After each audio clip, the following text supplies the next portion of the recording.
Bismillahirrahmanirrahim. Assalamualaikum warahmatullahi wabarakatuh. Alhamdulillahirrahmanirrahim. Wassalatu wassalamu ala asyrofil anbiya wal mursalin wa ala alihi wa sahbihi ajmain. Asyhadu an la ilaha illallah wa asyhadu anna Muhammadan abduhu wa rasuluh. Allahumma shalli ala Muhammad wa ala ali Muhammad kama shallaita ala Ibrahim wa ala ali Ibrahim wa barik ala Muhammad wa ala ali Muhammad kama baraka ala Ibrahim wa ala ali Ibrahim fil alamin innaka Hamidum Majid. Ya ayyuhal hadirun ittaqullaha haqqa tuqatih wa la tamutunna illa wa antum muslimun.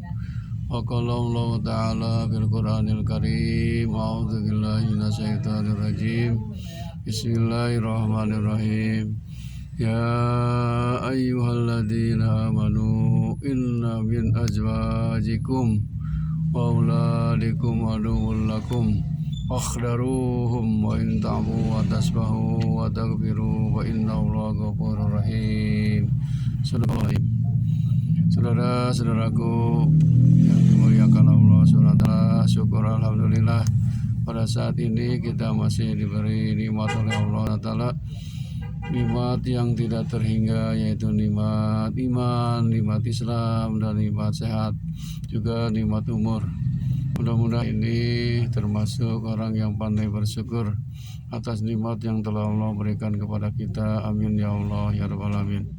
Salawat serta salam mudah-mudahan dilimpahkan kepada junjungan alam Habibana Nabiyina Muhammad sallallahu alaihi wasallam. Saudara-saudaraku yang dirahmati Allah SWT, pada saat ini saya akan sampaikan ayat suci Al-Quran yang telah dibaca tadi dalam mukadimah, yaitu surat At-Taghabun ayat 14.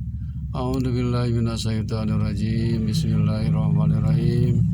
Ya ayyuhalladzina amanu, wahai orang-orang yang beriman, inna min azwajikum, sesungguhnya istri-istri kalian, wa auladikum, dan anak-anak kalian, aduwwun lakum, bisa jadi menjadi musuh bagi kalian.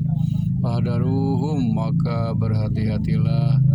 Wa antafu, jika kalian memaafkan, wa tasfahu, dan memaafkan pula, wa takbiru, dan mengampuninya. Fa innallaha, sesungguhnya Allah Ghafurun, maha pengampun, rahimun, maha pengasih. Hadirin yang dimuliakan Allah SWT,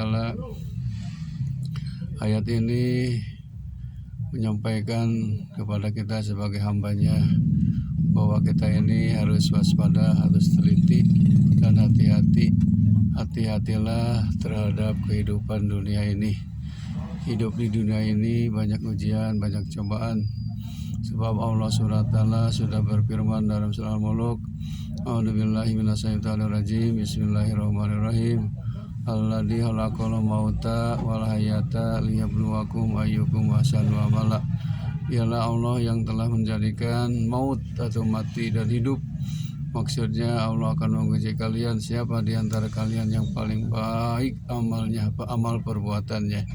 Oleh karena itu, kita sebagai manusia, apalagi yang sudah berkeluarga, yang sudah punya istri, punya suami, punya anak, punya cucu, maka kita harus waspada dan hati-hati sesuai dengan firman Allah tadi dalam Quran surat At-Taghabun ayat 14.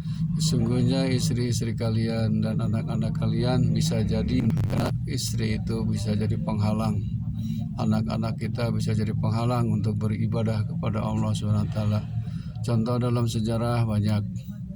Istrinya Nabi Nuh alaihissalam, kemudian anaknya Nabi Nuh alaihissalam, sedangkan suaminya adalah seorang nabi dan seorang rasul. Beliau berdakwah menyebarkan dinul Islam siang dan malam beberapa tahun lamanya, tetapi yang beriman kepada Allah SWT hanya puluhan, bisa dihitung dengan termasuk istri dan anaknya tidak beriman, malahan menghalang-halangi untuk beribadah kepada Allah SWT. Oleh karena itu kita waspada, hati-hati, punya istri, punya anak, jangan bergembira kalau punya istri misalkan cantik atau anak kaya raya, hidupnya megah. Jangan terlalu membangga-banggakan diri. Belum tentu bisa menyelamatkan diri kita, malah menjadi penghalang untuk beribadah kepada Allah Subhanahu wa taala. Allah berfirman dalam Quran surah Al-Munafikun. Di situ dinyatakan, ya ayyuhalladzina amanu, wahai orang yang beriman, wahai orang-orang yang beriman, janganlah kalian terhalang oleh harta dan oleh anak-anak kalian untuk beribadah kepada Allah Subhanahu wa taala. Barang siapa yang berbuat begitu, maka itu termasuk orang yang merugi, orang yang celaka. Untuk itu, marilah kita sama-sama menjaga diri, menjaga keluarga kita agar kita bisa terus istiqomah beribadah kepada Allah Subhanahu wa taala. Di dalam Quran yang lain disebutkan, ya ayyuhalladzina amanu, wahai orang-orang yang beriman, ku anfusakum wa ahlikum nar, jagalah dirimu dan keluargamu dari api neraka.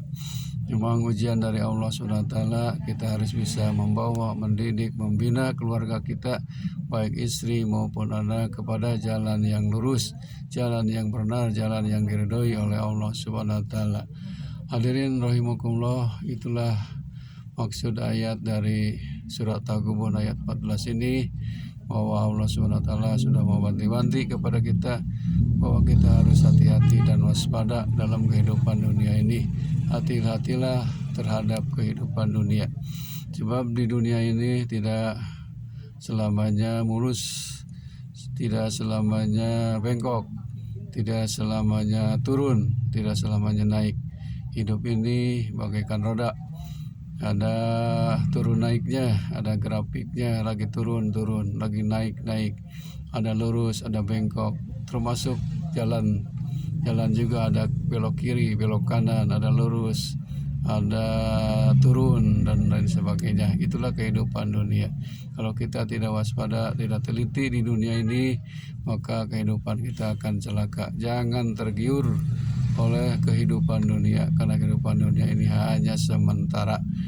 Oleh karena itu, keluarga kita, istri-istri kita, anak-anak cucu kita jaga untuk selalu beribadah, mendekatkan diri kepada Allah Subhanahu wa taala, karena yang bisa menyelamatkan kita adalah amal soleh, iman dan amal soleh. Insya Allah kalau kita iman dan amal soleh, maka hidup kita akan bahagia, baik di dunia maupun di akhirat kelak.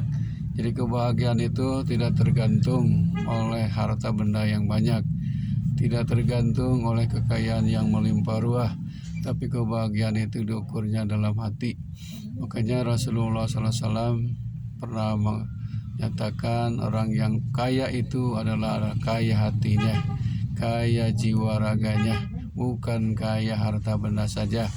Termasuk hati kita harus bersih, ikhlas karena Allah dalam melaksanakan ibadah kepada Allah SWT. Oleh sebab itu, di dalam hidup ini, kata firman Allah SWT dalam surat Taghabun ayat 11, di dunia ini akan terjadi pada diri kita, keluarga kita, bangsa kita, negara kita, siapa saja. A'udzubillahi minasyaitonirrajim. Surat Taghabun ayat 11. Ma asaba min musibatin illa bi'idznillah wa may yu'min billah yahdi qalbahu wallahu bikulli syai'in alim. Yang artinya apa saja yang menimpa kepada kalian, musibah atau bencana apa saja, illa bi'idznillah, itu adalah dengan izin Allah Subhanahu wa taala. Wa may yu'min billah, dan barang siapa orang yang beriman kepada Allah, yahdi qalbahu, hatinya akan mendapat petunjuk dari Allah Subhanahu wa taala. Allah bikulli syai'in alim, sedangkan Allah atas segala sesuatu maha mengetahui. Jadi hidup di dunia ini tadi sudah disebutkan tidak selamanya mulus. Di dunia ini banyak ujian, banyak cobaan. Tergantung di sini ada musibah apa yang menimpa kepada diri kita. Assalamualaikum warahmatullahi wabarakatuh.